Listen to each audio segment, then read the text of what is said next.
Hello everyone and welcome to the highlight show of Clash Chess International. My name is Tatev Abrahamyan and I'm going to take you to the key moments of day 4. First of all, congratulations to Fabiano Caruana for defeating Leinier Dominguez, and congratulations to Levon Aronian for defeating Alexander Grischuk and qualifying to the semifinals. Both these matches were very exciting and absolute nail-biters. They all came down to the very last game. Had some very entertaining moments, some clutch victories, you know, the way this tournament is named.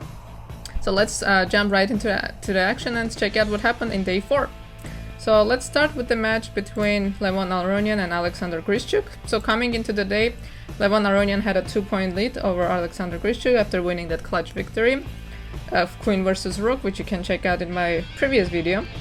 So Alexander Grischuk starts with the white pieces, and it looks like he had a slight edge in the position, but on move 22, after Rook c2, c5, finding Levon Aronian finding the correct move and equalizing the position. So just exchanging everything. The rest of the game is not too important.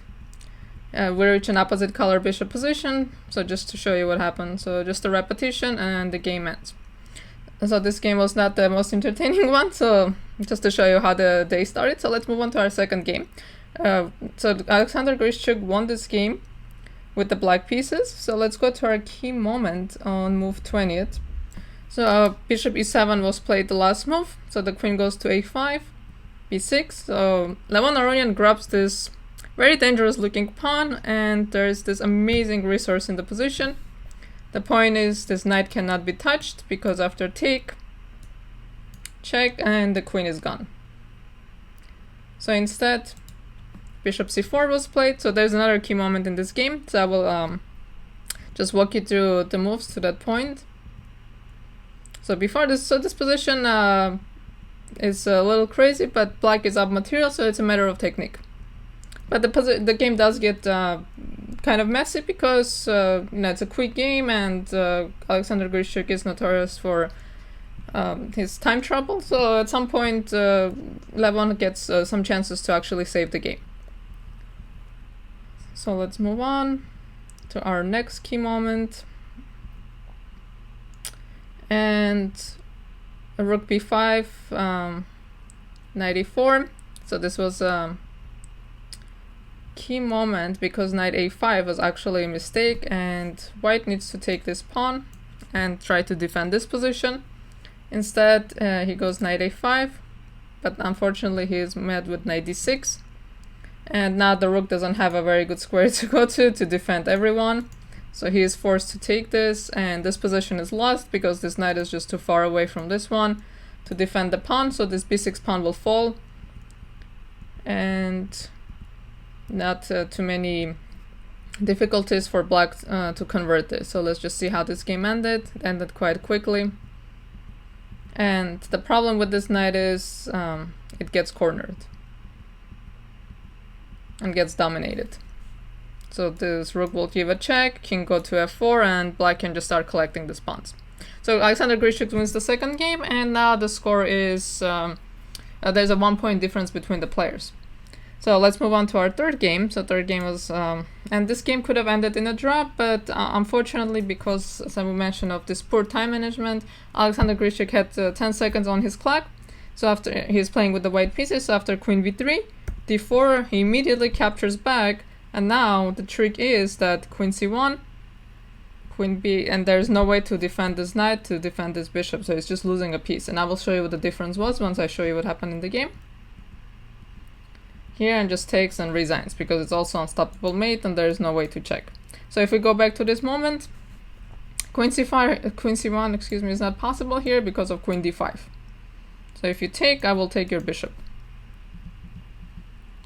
And d4 is a nice trick, and white should have played king g2 to get out of this, and the game should have ended in a draw, but unfortunately that cost him the game.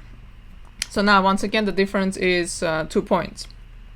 So let's take a look at our game 10. So this one actually the result didn't really matter too much, as Grischuk explained, because he still needed to win a clutch game and to make a draw to have a chance to win this match. So a 2-point difference or 3-point difference would have mattered. He still needed to score 1.5 in the next two clutch games, because a win in rounds 11 and 12 is worth 3 points and a draw is 1.5. And the tiebreaks are the amount of clutch points you have. So a win in round 11 is worth more than a win in round 6, even though both of them are clutch games, because 5 and 6 rounds yield 2 points, whereas 11 and 12 yield 3 points. It's a bit of a complicated system, but it makes for entertaining chess. Alright, so let's move on to this game, because it also had some important moments. So this was a marathon game. It lasted 112 moves, so let's go to our key moments. So in this position, Grischuk has a knight and 3 pawns for a rook, so they should be winning, but some missed opportunities. So here he actually had this really incredible win of going d3, d2, sacrificing this guy, and checking, and now a2. And actually it's really incredible, because there's no way to stop this pawn. Even though the king is close, he cannot get close to the pawn, the rook cannot get close to the pawn, and this pawn is just simply going to queen. If the rook goes to b8, we can simply play king a7, and again, no way to stop this pawn. So this would have been an incredible way of finishing the game, but again, very difficult to do with the very little time on the clock. So instead, there's actually another key moment in this game. Instead, let's go forward a few moves. So he decides to give up this pawn, and he goes knight c6, and this is a mistake, because what he needs to do, he has to play king b4, put a knight on b3, and start pushing these pawns to avoid a blockade. And actually Levon Aronian finds a great way of defending this, and this is very instructive, so let's take a look at how he did it. So now the rook goes, and now it goes behind, and now the rook simply just pins this knight. And it's impossible to make progress, because c3, we're simply going to take very happily, and this is going to be a draw. And if not c3, then d3, then now it's a blockade. So king e4 was played, so again pinning the rook, pinning the knight, and just back and forth.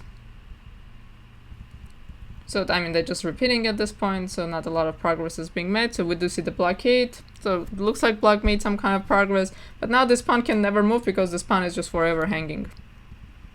So just back and forth, and just giving up the rook for the 2 pawns and making a draw. So now we reach the clutch portion of the match, and as I mentioned, Grischuk needs to win and draw a game. So he's in a must-win situation, and Aronian is of course very happy with 2 draws, so he's in a more comfortable position. But there's a reason why this tournament is called Clutch Chess, because Alexander Grischuk, spoiler alert, clutch player, wins the next game and evens out the match basically. So actually this game is very entertaining. Okay, so let's get started. So Grischuk is with the white pieces, so he just goes all out from the beginning. So starting with a quiet Nimzo, and just going for it. Bishop g5. Of course cannot take because of mate. My my arrow didn't go all the way. Mate on h7. So queen h5 is played. Now g4. Queen g6. Rook g1. Just getting ready for this attack. And now e5. Just blowing the position wide open. So takes, bishop f5, and bishop goes back pinning. And now he plays bishop b7, going for the material, which may be a practical decision, but bishop h6 was very strong, and the position just gets crazy. The engine says white is winning. It's hard to kind of narrow it down why white is winning, because if you take on g7, I take here and check, and it's just super messy, crazy position. But instead he goes bishop e7, he grabs the exchange. And again, the position starts to get a little messy, because even though you're up the exchange, your king is weak. There's, the bishop here is very annoying. And the pawn on d5 is an impressive pawn though. So he just keeps pushing the pawn. And now we enter this endgame, and this endgame is not simple at all. So he decides to exchange the rooks, because that rook is super annoying.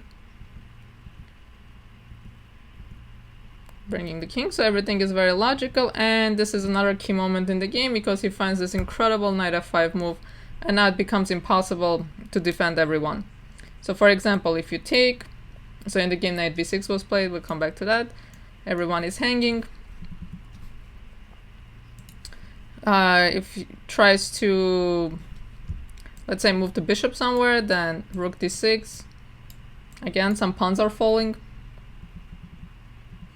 So not a lot of good options for black. So he plays knight b6, takes a pawn, repeats, takes a bishop, and we already saw how the rook dominates the knight, and this is not even close. And the pawns are just rolling. And the game is over. So amazing victory by Alexander Grischuk, a clutch victory. So it all came down to the last round. Both players needed to win this game to qualify to the semifinal. So must-win situation, and from my introduction you know what happened in this game, but still let's take a look because the finish of this game was incredible. Amazing tactics by Levon Aronian, and you know, when you win a clutch game, a clutch victory, this is how you want to end things. Castle, and when we look at the position right away we see this knight e6 ideas, but you know, you have to make it work at the right moment. And unfortunately for Grischuk, he plays rook fd8, falling right for it. The queen moves, so unfortunately for the queen, cannot stay on this diagonal, so has to move away from the action, and now knight e6 comes. So everyone is hanging again. So there is no, you know, everyone is defended, but there comes bishop g7. And a rook lift. And this checkmate is unstoppable if the queen moves, for example. So after rook c7, Grischuk resigned, allowing his opponent to qualify to the semifinals. So an amazing finish, an amazing match, and once again congratulations to Levon Aronian. What a way to finish the day. Let's move on to our next match, the match between two Americans, Fabiano Caruana and Leinier Dominguez. So they played in the first edition of Clutch Chess, if you followed that, in the first match, and that wasn't close at all. As we talked about it, Dominguez only scored one victory, but this time around things were different. It was a lot closer match. So today this match was very intense because in the first 4 games there are 4 decisive results, and all 4 games were won with the black pieces, which is not something we hear very often, especially not at the very highest level. So let's get started. So Fabiano starts with the white pieces, and he again enters the day with the lead over his opponent, and the lead stays the same throughout the day because well, not throughout the day until the clashes, because all 4 games ended decisively. So let's get started with our first game. Let's go to move 34, where Fabiano played this mistake, king a2. Instead he should go queen d7, exchange queens, and look for chances in this rook endgame. Instead he plays king a2, b6, and does the same thing here, except now the knights stay on the board and he doesn't get a pawn back. So the rest is a matter of technique, and Leinier played really well. So let's take a look at how he converted. And as we see, these pawns are falling because with the knight on the board and this knight being dominated by the rook, it becomes very hard to defend the king side. And just too many pawns. And he can't just sacrifice his pawn. He can't just sacrifice his knight for the pawn, and just has too much material on this other side of the board. And the game is over. So nice victory with the black pieces. So in this position, which derives from a Caro-Kann, and this is a opening that Fabiano has been using in this match quite successfully. You saw the first game where he just got destroyed. Just no chance, one-sided game. Leinier just beat him so easily. And after that he recovered, and his opening has been holding up quite well. So he plays d4, sacrificing this pawn. And the reason I'm saying sacrificing is because of course he can take it back, but he chooses not to. He activates his rook. So rook c5 is played, but this is a great example of good knight versus a bad bishop, and we're going to see how he improves his position. Just goes after all the pawns. And the problem for white is once he loses one pawn, a lot of the pawns are going to hang. So if we look at this position, how many of these pawns are hanging? And this game ended in like 5-6 moves.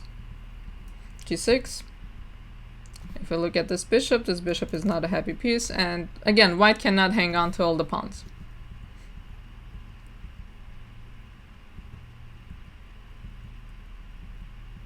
Rook d8, very nice move, trading down into a bishop versus knight endgame, and here actually Leinier resigned because his king has to go after this pawn, and in the meantime the king will come, take all these pawns with the knight, and he's just going to lose his entire queen side, and you know, no really point of keeping this game going. So let's take a look at the very next game. So now the score is the same, there's a 3-point difference between the players, but now Dominguez comes back and wins with the black pieces. And this one was actually a very pretty win because Fabiano swung himself, basically. So we have this position where black is doing obviously really well. Another example of good knight versus a bad bishop as in the other one. And this time Leinier is the one with the good knight because this knight can hop around, you know, go here, attack this pawn, make things uncomfortable for white, whereas this bishop is really restricted. So here actually bishop e3 needs to be played because this endgame is a draw, because king f5 will be met with king f3, and now we can just move forever like this. White will simply wait for the king to go to f5 to meet it with king f3. Instead, he blundered with king e2, and after king f6, he's simply in a zugzwang. Because if he plays king f3, for example, king f5, and now there is no move for white because the king moves. If the king moves, this king comes in. If the bishop moves somewhere, it will be taken and the king will come in from the other side. So king f6 is a really nice subtle move, but it's just a simple zugzwang. There's just no moves. So this is the position. So king f2, king f6, and bishop e3 again runs into king f5. If king f3, we already saw this position. And if the bishop decides to move back, then, well, you cannot go here because the pawn would hang, so you have to go the other side, and now the king comes in. And now the knight will go around and just collect all the pawns in a dark square. So this is why we don't put our pawns on the same color as our bishop. So again, the gap narrows, there's a 2-point difference.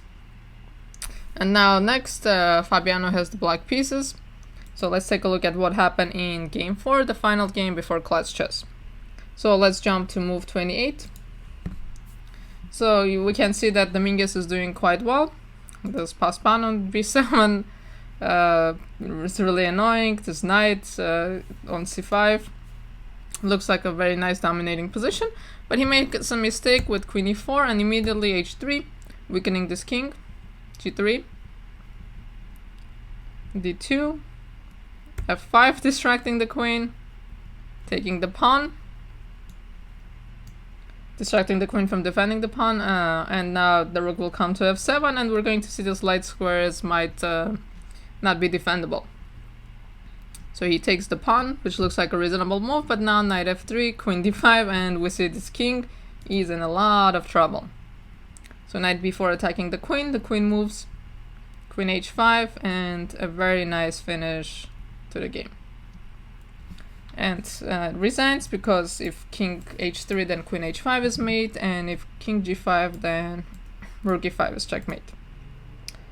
So very unfortunate for Leinier, and so now they go into clutch chess with a 3-point difference.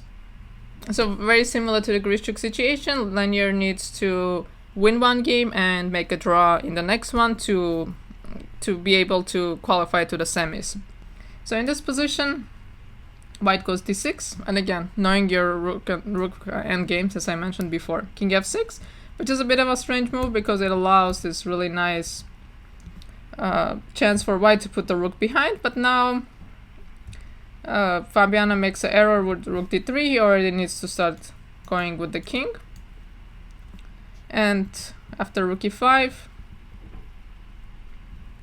if you go back, then rook e5 check again, cutting the king off.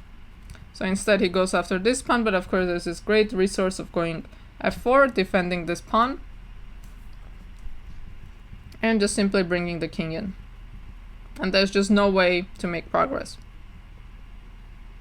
So for example, if rook g5, Black can already make a draw with this simple move. And this pawn is just gone. Rook will come behind, and we'll take it. So instead, rook f8 was played.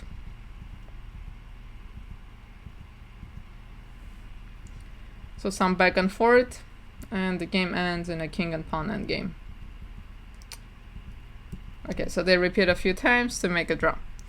And as you, at this some point, Yasser was mentioning that he can't think of a strong player who hasn't lost or superior rook endgame. So I think at some point maybe he was getting worried that Fabiano might make some kind of a mistake and end up in a lost king and pawn endgame. But of course, he's a very strong player, and that wasn't going to happen.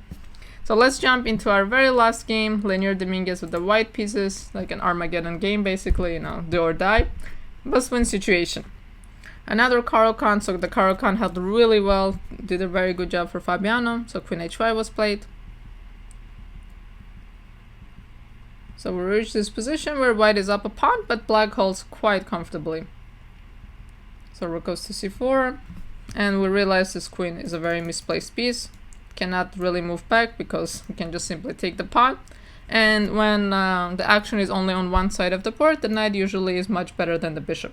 Because the bishops are very good when things are happening on both sides, because they can attack both sides and the knight can become limited, but on one side of the board the knight can really dominate a bishop. Rook c1, so we do a few trades, and the game ends in a repetition. So at this point, Dominguez realized there isn't much to do, there isn't a lot of material on the board, and just decided to settle for a draw, which allowed Fabiano Caruana to advance to the semifinals. So again, congratulations to both players. So Fabiano Caruana will be facing off against Wesley So, while we're gonna have a super exciting match between Magnus Carlsen and Levon Aronian, the #1 player in the world champion, and former long-time #2 player Levon Aronian. A lot of people were really looking forward to a world championship match between the two players, but that hasn't happened so far, and of course this is a match that we always look forward to. So tomorrow actually is going to be a day off, and games are going to resume on Thursday, so make sure you are checking them out. If you want to look through these games more thoroughly, check them out on the US Chess Gems, and otherwise make sure you're tuning in on Thursday at 1 p.m. Central for the semifinals.